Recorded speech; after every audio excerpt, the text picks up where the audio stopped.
Mon frère vivait secrètement dans mon sous-sol pendant 4 mois pendant que je voyageais pour le travail. L'éclatement de la canalisation lui a coûté 18 mois de liberté. Salut les amis, vous avez aimé? Laissez vos pensées en commentaire et abonnez-vous. C'est rapide pour vous, mais ça compte beaucoup pour nous. Bien, plongeons dans l'histoire d'aujourd'hui. Message initial. Je m'appelle Christophe, 29 ans, et ce que j'ai découvert la semaine dernière a fondamentalement changé ma façon de voir la famille. Je possède une maison en banlieue parisienne que j'ai héritée de notre grand-mère il y a 2 ans. C'est une belle maison traditionnelle avec un sous-sol aménagé que j'utilise rarement car je voyage fréquemment pour mon travail de consultant en logiciel. Mon frère aîné, Didier, 31 ans, a toujours été amer à propos de l'héritage. Grand-mère me l'a laissé parce que c'est moi qui m'occupais d'elle pendant ces dernières années tandis que Didier était en quête de lui-même en province. La maison a toujours été ma fierté et ma joie. Après l'avoir héritée, j'ai investi près de 80 000 € dans des rénovations, modernisant la cuisine, installant une domotique et m'assurant que tout était parfait. Le sous-sol à lui seul fait 150 mètres carrés avec sa propre salle de bain, sa kitchenette et une entrée séparée par les portes de service du jardin. J'avais envisagé de le louer, mais j'ai finalement décidé de ne pas le faire car je tenais à ma vie privée. Il y a 3 semaines, je suis rentrée plus tôt que prévu d'un voyage d'affaires à Lyon. Je n'étais pas censée rentrer avant 4 jours, mais le client avait terminé nos réunions plus tôt que prévu. Il était environ 22 heures lorsque je suis arrivée devant ma maison, épuisée et prêt à m'effondrer dans mon propre lit après une semaine à vivre à l'hôtel. C'est alors que j'ai remarqué quelque chose d'étrange. Le capteur de mouvement près de l'entrée du sous-sol était allumé. Ces lumières sont sur minuterie et n'auraient pas dû être actives. J'ai vérifié mon application de sécurité sur mon téléphone, mais bizarrement, les caméras du sous-sol affichaient un statut hors ligne. Les caméras de l'étage fonctionnaient bien. Ma première pensée a été un problème technique. J'ai attrapé une lampe de poche et me suis dirigée vers le jardin pour vérifier les portes de service. Elles étaient verrouillées, mais j'ai remarqué des rayures fraîches autour du mécanisme de la serrure. Mon sang s'est glacé. Quelqu'un avait été là. J'ai déverrouillé les portes en silence et suis descendu au sous-sol. L'odeur m'a frappé en premier. Du parfum, de la nourriture, et cette odeur de renfermé caractéristique d'un espace habité. Mon sous-sol ne sentait pas comme ça quand je suis parti. J'ai allumé les lumières et j'ai failli avoir une crise cardiaque. L'espace était transformé. Il y avait une chambre improvisée installée dans le coin avec un matelas gonflable et un sac de couchage. Des récipients de nourriture vide jonchaient la table basse que je gardais là. Des vêtements étaient drapés sur mon équipement de sport. Quelqu'un vivait dans mon sous-sol. Mes mains tremblaient alors que je sortais mon téléphone pour appeler le 17, mais j'ai alors vu quelque chose qui m'a glacé le sang. Le portefeuille de Didier sur la table basse. Mon propre frère. Je l'ai ramassé, confirmant mes soupçons. Son permis de conduire, ses cartes de crédit, tout.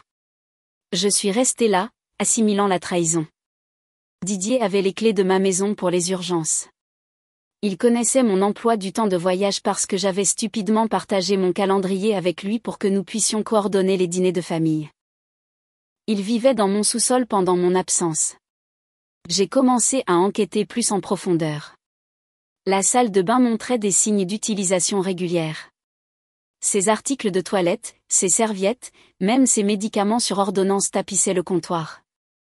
Le réfrigérateur de la kitchenette était rempli de ses plats préférés. Il avait fait passer un câble Ethernet de mon routeur à l'étage par une grille de ventilation. C'est pourquoi mes caméras de sous-sol étaient hors ligne. Il les avait déconnectées. La rage qui montait en moi était différente de tout ce que j'avais jamais ressenti. Mais je ne suis pas une personne conflictuelle par nature. Non, je préfère gérer les choses de manière stratégique, méthodique. Didier voulait jouer avec le droit de la propriété. Il n'avait aucune idée à qui il avait affaire. J'ai tout photographié en silence, puis je suis remontée à l'étage. Une rapide recherche Google a confirmé mes soupçons. Didier essayait d'établir sa résidence. En France, si quelqu'un vit quelque part pendant 30 jours, il acquiert certains droits de locataire. Après avoir vérifié mes carnets de voyage, j'ai réalisé que j'avais été absent pendant 26 jours lors de divers voyages au cours du dernier mois. Il était proche de son but, mais Didier avait commis des erreurs critiques. Premièrement, il était entré par effraction au départ, ce qui était une intrusion criminelle. Deuxièmement, il avait trafiqué mon système de sécurité. Troisièmement, et le plus important, il m'avait sous-estimé. J'ai passé cette nuit dans un hôtel à planifier. J'ai appelé mon avocate, Patricia, dès le matin. Elle était horrifiée, mais impressionnée par ma documentation. « Christophe, nous devons agir vite mais intelligemment », a-t-elle dit. S'il revendique le statut de locataire, cela devient une affaire civile.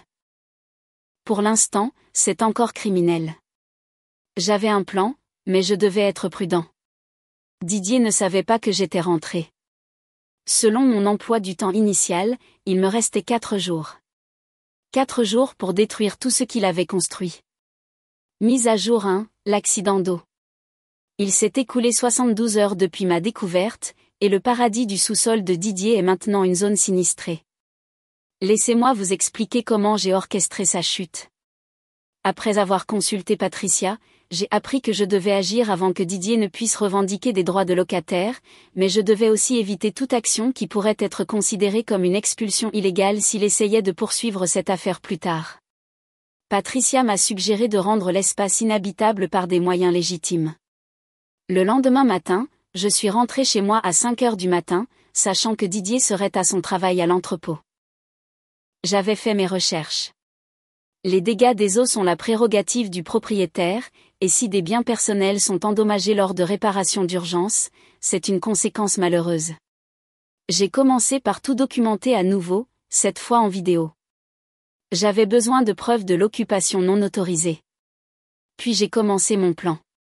Premièrement, j'ai coupé les disjoncteurs électriques du sous-sol pour des raisons de sécurité et j'ai documenté cette décision par écrit, citant des préoccupations concernant des modifications électriques non autorisées, son installation de câbles Ethernet. Ensuite est venu le coup de maître. J'ai appelé mon plombier, Michel, qui me devait une faveur depuis que j'avais aidé sa fille pour ses candidatures universitaires. J'ai expliqué la situation, et il était plus qu'heureux d'aider. Personne ne s'en prend à la famille comme ça, a-t-il dit. De quoi avez-vous besoin? Ce dont j'avais besoin, c'était d'une dénégation plausible. Michel est venu et nous avons découvert une grave fuite dans la plomberie du sous-sol. La conduite d'eau principale qui traverse le sous-sol avait développé une fissure. Ces choses arrivent dans les maisons anciennes, après tout. La fissure était suffisamment grave pour que nous devions fermer la vanne immédiatement et commencer les réparations d'urgence. Mais voici le problème avec les vieilles vannes. Parfois, elles cassent quand on essaie de les tourner. Et bien sûr, la vanne d'arrêt a cassé en position ouverte. L'eau a commencé à inonder le sous-sol. Un accident si malheureux. J'ai immédiatement appelé mon assurance pour signaler les dégâts des eaux, créant un dossier officiel. Puis j'ai appelé une entreprise de restauration après dégâts des eaux. J'ai souligné l'urgence, eau stagnante, risque de moisissure, tout le tralala. Ils ont dit qu'ils seraient là dans les 2 heures. Au moment où le service de Didier s'est terminé à 14 heures, le sous-sol était sous 8 cm d'eau. Son matelas gonflable flottait. Ses vêtements étaient trempés. Ses appareils électroniques étaient détruits. L'équipe de restauration pompait activement l'eau tandis que des ventilateurs industriels et des déshumidificateurs fonctionnaient à plein régime. J'étais à l'étage, travaillant depuis mon bureau à domicile lorsque j'ai entendu la clé de Didier dans la porte arrière. J'avais installé une caméra pour capturer sa réaction, en m'assurant qu'elle était bien visible et légale. Le cri de rage venant du sous-sol était audible, même par-dessus l'équipement industriel. Didier est monté en chargeant les escaliers intérieurs, trempé, le visage violet de fureur. « Qu'est-ce que tu as fait ?» a-t-il hurlé. J'ai levé les yeux de mon ordinateur portable, feignant la surprise. « Didier, qu'est-ce que tu fais ici? Et pourquoi es-tu tout mouillé? Ne fais pas l'idiot. Tu as inondé le sous-sol? Nous avons eu une grosse rupture de tuyaux, ai-je dit calmement. Le plombier et l'équipe de restauration d'eau s'en occupent. Attends, pourquoi te soucies-tu de mon sous-sol? Et comment es-tu entré là-dedans? Son visage est passé du violet au blanc alors qu'il réalisait son erreur. Je vérifiais juste la maison. Par le sous-sol? Didier, étais-tu dans mon sous-sol? Le chef d'équipe de restauration a dit qu'ils avaient trouvé des effets personnels là-bas. Étaient-ce les tiens? Il a balbutié, incapable de former une réponse cohérente. Le chef d'équipe de restauration, Nathan, a choisi ce moment pour monter à l'étage. Monsieur Dupont, nous avons catalogué tous les articles endommagés comme vous l'avez demandé à des fins d'assurance. Il semble y avoir une quantité importante de biens personnels qui ne correspondent pas à votre inventaire de maison. Vêtements pour hommes, articles de toilette, literie. Savez-vous quelque chose à ce sujet? Je me suis tourné vers Didier, gardant mon expression neutre. Didier, s'il te plaît, dis-moi que tu n'es pas resté dans mon sous-sol sans permission. C'est aussi la maison de ma famille. Didier a explosé. Grand-mère aurait voulu. Grand-mère me l'a laissé, l'ai-je interrompu. Et tu étais en train d'entrer par effraction. Nathan, s'il te plaît, assure-toi de tout documenter. Je vais déposer un rapport de police. Didier a essayé de sauver la situation. Tu ne peux rien prouver? J'ai des droits. Des droits? J'ai ri. Tu es entré par effraction chez moi. Tu as trafiqué mon système de sécurité. Tu es en train d'entrer par effraction. Tes médicaments sur ordonnance avec ton nom dessus sont documentés dans le sous-sol. Ton portefeuille a été photographié sur ma table basse. Tu viens d'admettre devant des témoins que tu étais ici. La couleur a complètement quitté son visage alors qu'il réalisait à quel point il avait été manœuvré. Mais je n'avais pas fini. Oh, et Didier, ai-je ajouté, la restauration des dégâts des eaux va prendre au moins 6 semaines. Le sous-sol sera complètement vidé et reconstruit. Tout bien personnel qui ne peut pas être sauvé sera éliminé conformément à la loi sur les biens abandonnés. Tu as 24 heures pour réclamer tes affaires, même si je dois te prévenir que la plupart d'entre elles sont trop endommagées par l'eau pour être réparées. Mise à jour 2, la réponse légale. 2 semaines se sont écoulées et la situation de Didier a empiré progressivement. Après l'incident des inondations, il a essayé de récupérer ce qu'il pouvait du sous-sol, mais les dégâts des eaux étaient considérables. Ses appareils électroniques étaient détruits, ses vêtements moisis et les documents importants qu'il y avait rangés étaient ruinés. La perte totale, selon ses messages furieux, dépassait les 5 000 €. Mais ce n'était que le début de ses problèmes. J'ai déposé un rapport de police pour intrusion criminelle, effraction et altération d'équipement de sécurité. Patricia m'a aidé à compiler les preuves, les caméras déconnectées, le câble Ethernet non autorisé, les photos de ses possessions avant l'inondation, et le plus accablant, son propre aveu devant témoin. Didier a engagé un avocat, un charlatan nommé Laurent, qui a pris son dossier au pourcentage. Laurent a essayé de soutenir que Didier avait une permission implicite en tant que membre de la famille et que j'avais délibérément détruit sa propriété. Patricia a démoli cet argument en environ 30 secondes. Votre client est entré par effraction dans la résidence au départ, a-t-elle dit à Laurent lors de notre réunion. Il a trafiqué l'équipement de sécurité pour éviter d'être détecté.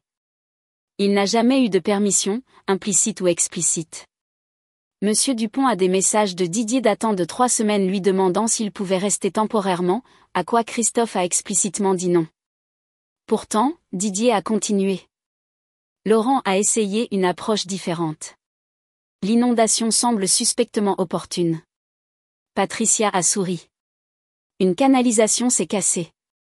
Nous avons des documents d'un plombier agréé, des réclamations d'assurance et l'évaluation d'une entreprise de restauration professionnelle.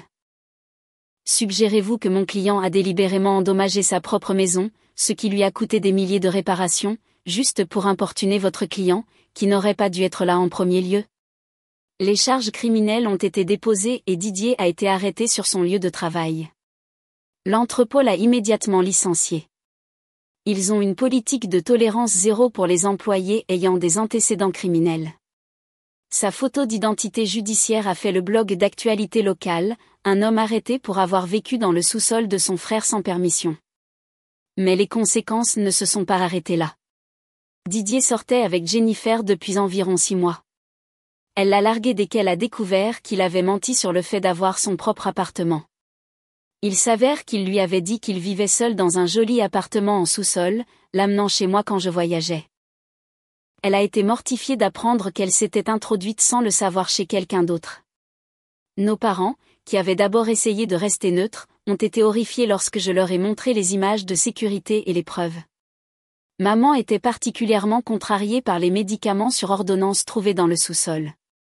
Didier leur avait dit qu'il était sobre, mais la photo montrait qu'il prenait toujours des anxiolytiques et d'autres pilules qu'il prétendait avoir arrêtées. Je n'arrive pas à croire qu'il ait pu trahir ta confiance de la sorte, a dit maman, les larmes aux yeux. Nous l'avons mieux élevé que ça. Papa a été plus direct. Il a fait son lit. Tu as fait ce que tu devais faire, Christophe. Didier a essayé de contacter notre famille élargie pour obtenir du soutien, mais je leur avais déjà envoyé un résumé factuel des événements avec des documents. Notre cousine Sophie, agent immobilier, était particulièrement consternée.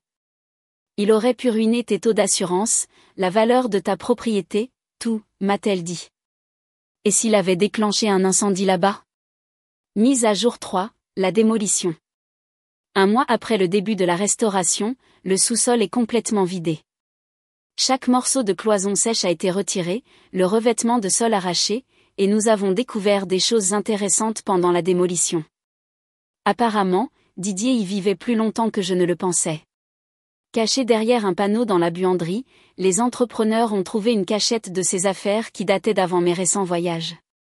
Il y avait des reçus remontant à 4 mois, suggérant qu'il y restait secrètement chaque fois que j'étais absent, même pour une seule nuit. Il avait également fait plus de modifications que je n'en avais découvertes initialement. Il avait installé des répartiteurs de câbles illégaux pour voler le service de câbles, avait trafiqué le tableau électrique pour ajouter des prises non autorisées, et avait même commencé à couper dans le système de ventilation pour améliorer la circulation de l'air dans son coin du sous-sol. Mon entrepreneur, Thomas, a estimé que les réparations pour les modifications de Didier seul coûteraient 15 000 €. Patricia a modifié notre plainte civile pour inclure ces dommages supplémentaires. L'avocat de Didier a essayé de négocier un règlement, mais j'ai refusé. Je voulais un jugement enregistré. L'affaire pénale a progressé. Le procureur, après examen des preuves, a inculpé Didier d'intrusion criminelle, d'effraction, de vol de service pour le câble et l'électricité, et de vandalisme de plus de 10 000 €. La dernière accusation était un crime. Didier a paniqué. Il m'a appelé directement malgré l'interdiction de contact. Christophe, s'il te plaît, je suis désolé. Je te rembourserai. Ne les laisse pas m'inculper pour un crime. Je vais tout perdre. Tu as déjà tout perdu, lui ai-je rappelé. Et tu l'as fait toi-même. J'étais désespéré. Après que Jessica m'ait quitté et que j'ai perdu mon appartement, je n'avais nulle part où aller. Tu aurais pu demander de l'aide. Au lieu de cela, tu as choisi de violer ma confiance et d'enfreindre la loi. Il a essayé la manipulation émotionnelle. Grand-mère aurait honte de toi de traiter la famille de cette façon. Cela m'a fait rire. Grand-mère m'a laissé la maison parce qu'elle savait que j'étais responsable. Elle a vu ce que tu étais même quand le reste d'entre nous ne le voyait pas. N'invoque pas son nom pour justifier tes crimes. La rénovation a continué. J'ai décidé de réimaginer complètement l'espace du sous-sol. Au lieu de le garder comme une unité de location potentielle, je le transformais en une cave à vin de luxe et un espace de divertissement. Stockage de vin climatisé, une salle de dégustation, un petit espace théâtre. Le coût total de la rénovation dépasserait 100 000 €, mais cela ajouterait une valeur significative à la propriété. Je me suis assuré que Didier était au courant des plans. Chaque dépôt de permis était un document public. La restauration d'urgence du sous-sol est devenue une construction de cave à vin de luxe où il avait placé son matelas gonflable. J'installais un système de stockage de vin à température contrôlée de 15 000 €. Sa cuisine improvisée deviendrait un bar avec des comptoirs en marbre. Sa salle de bain était agrandie pour devenir un espace de type spa avec des sols chauffants. Le contraste n'a pas échappé à nos amis communs. Plusieurs nous ont contactés pour exprimer leur incrédulité face aux actions de Didier. Notre groupe d'amis du lycée l'a officiellement désinvité du voyage de camping annuel. Ses amis de fac ont cessé de lui rendre ses appels. Mise à jour 4. Le procès. 6 semaines après la découverte, le procès pénal de Didier a commencé. Il avait rejeté l'accord de plaidoyer qui l'aurait tenu hors de prison. Convaincu qu'il pourrait gagner la sympathie d'un jury. Patricia a assisté en tant que ma représentante, bien que les victimes ne soient pas tenues d'assister aux procédures pénales. L'accusation a présenté l'affaire méthodiquement. Des images de sécurité provenant de caméras dont Didier ignorait l'existence, le montrant entrer par l'accès de service à diverses reprises.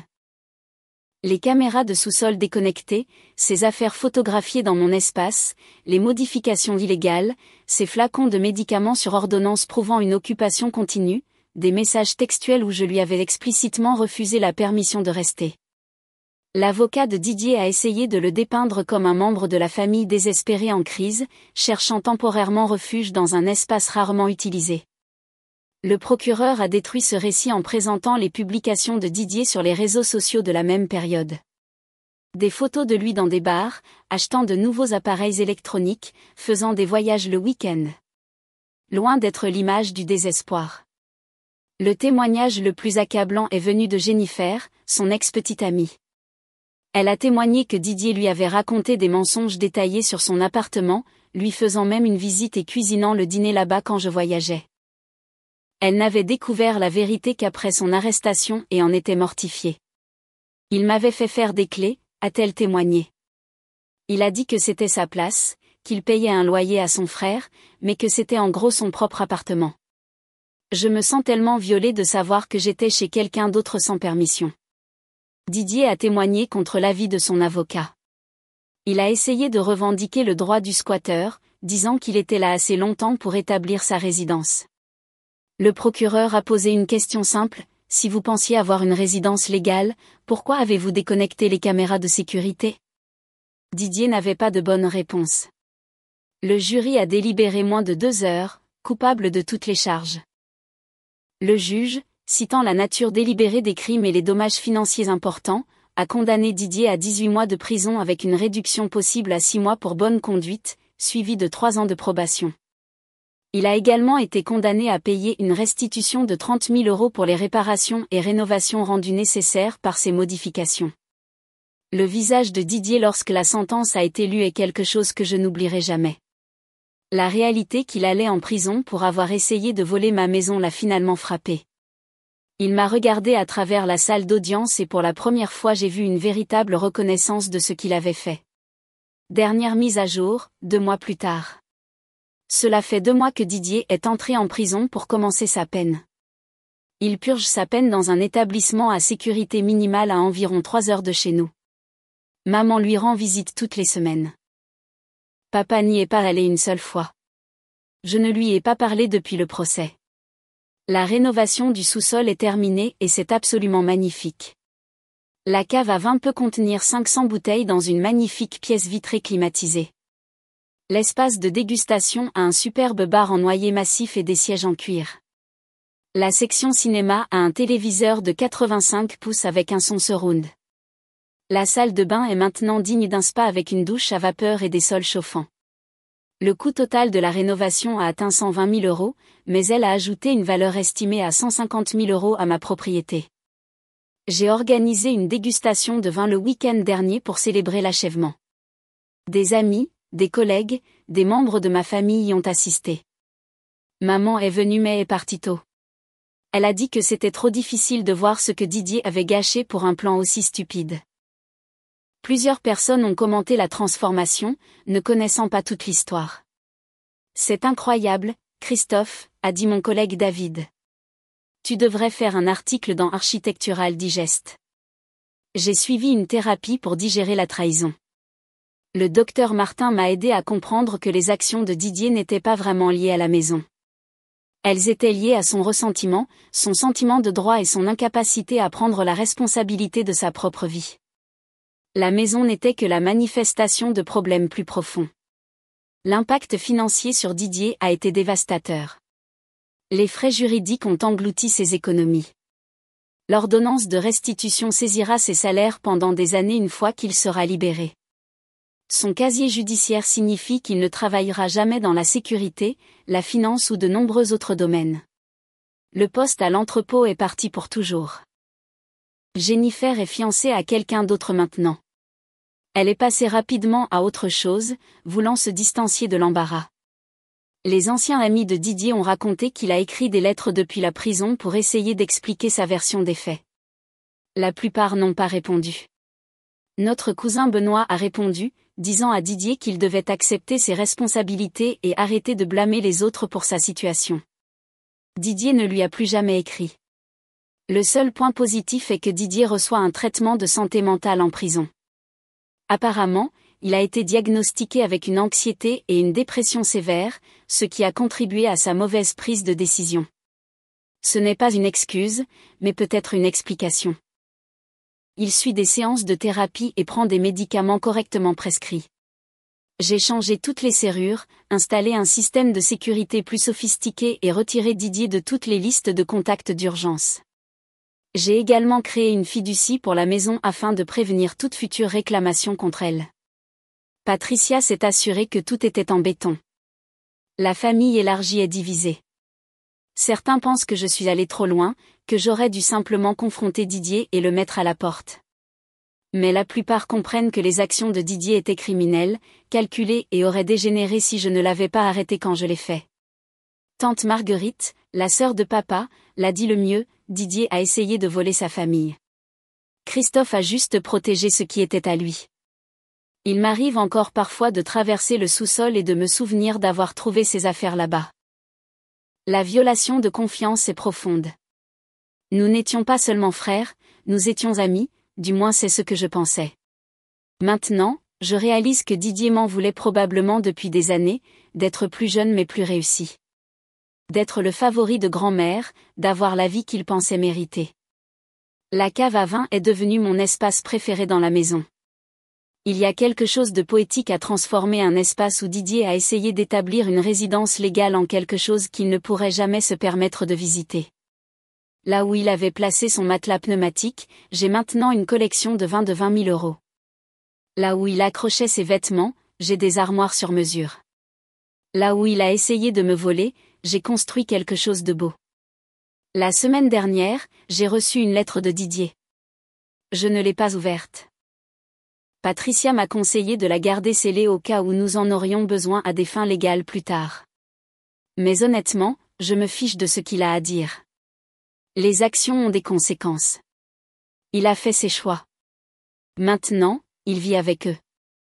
La maison est entièrement mienne maintenant dans tous les sens du terme. Pas de présence persistante, pas de drame familial, pas d'incertitude. Juste une belle maison avec une incroyable cave à vin et un espace de divertissement. J'organise le dîner de Noël cette année. Maman, papa et les membres de la famille qui m'ont soutenu. Didier mangera de la nourriture de prison. Certains diront que j'ai été dur, que la famille devrait pardonner. Mais le pardon ne signifie pas l'absence de conséquences. Didier n'a pas seulement essayé de prendre mon sous-sol. Il a essayé de voler ma maison, de violer ma confiance et d'établir une revendication légale sur mon héritage. Il a calculé que je n'agirais pas contre la famille. Il a mal calculé. L'entrepreneur en rénovation, Thomas, qui est devenu un ami grâce à ce processus, a dit quelque chose qui m'est resté en mémoire: tu n'as pas détruit la vie de ton frère. Tu as juste refusé de le laisser détruire la tienne. C'est exactement ça. Didier a créé sa propre chute par la cupidité, le sentiment de droit et la criminalité. J'ai juste veillé à ce que justice soit rendue. Le sous-sol qui était autrefois sa cachette illégale est maintenant un symbole de ce qui arrive quand on essaie de prendre ce qui ne vous appartient pas. Mon thérapeute m'a demandé récemment si j'avais des regrets. J'y ai réfléchi longtemps. Ai-je des regrets concernant l'inondation? Non. C'était nécessaire pour récupérer mon espace. Ai-je des regrets d'avoir porté plainte? Non. Les crimes ont des conséquences. Ai-je des regrets concernant la rénovation? Absolument pas. C'est magnifique et cela ajoute de la valeur. Mon seul regret est qu'il m'ait fallu 29 ans pour voir qui était vraiment Didier. Mais mieux vaut tard que jamais. La maison est sécurisée. La cave à vin est approvisionnée. Et Didier est exactement là où il doit être. Justice rendue. Glaciale. Tout comme le champagne que j'ai ouvert la nuit où la rénovation a été terminée. La dernière fois que j'ai parlé à quelqu'un qui a rendu visite à Didier en prison, ils ont dit qu'ils prétendaient toujours que j'avais réagi de manière excessive. Que la famille aurait dû gérer ça différemment. Mais c'est Didier. Même face à 18 mois de prison, il ne peut pas accepter ses responsabilités. Certaines personnes n'apprennent jamais. Ce n'est plus mon problème. Ma maison est mon château, et quiconque essaie de franchir ces murs ferait mieux d'être préparé à une guerre totale. Didier a appris cette leçon à la dure. La cave à vin me rappelle chaque jour que parfois la meilleure vengeance n'est pas seulement de bien vivre. C'est de s'assurer que ceux qui vous font du tort subissent toutes les conséquences de leurs actes pendant que vous transformez leur trahison en quelque chose de beau. Fin. Épilogue. Didier sera éligible à une libération conditionnelle dans 4 mois pour bonne conduite. Les paiements de restitution commenceront immédiatement après sa libération. Le casier judiciaire est permanent. La cave à vin du sous-sol vient de remporter un prix de design local. Parfois, la justice n'est pas seulement servie, elle est vieillie à la perfection, comme un bon vin dans une cave à température contrôlée qui était autrefois le projet criminel raté de quelqu'un.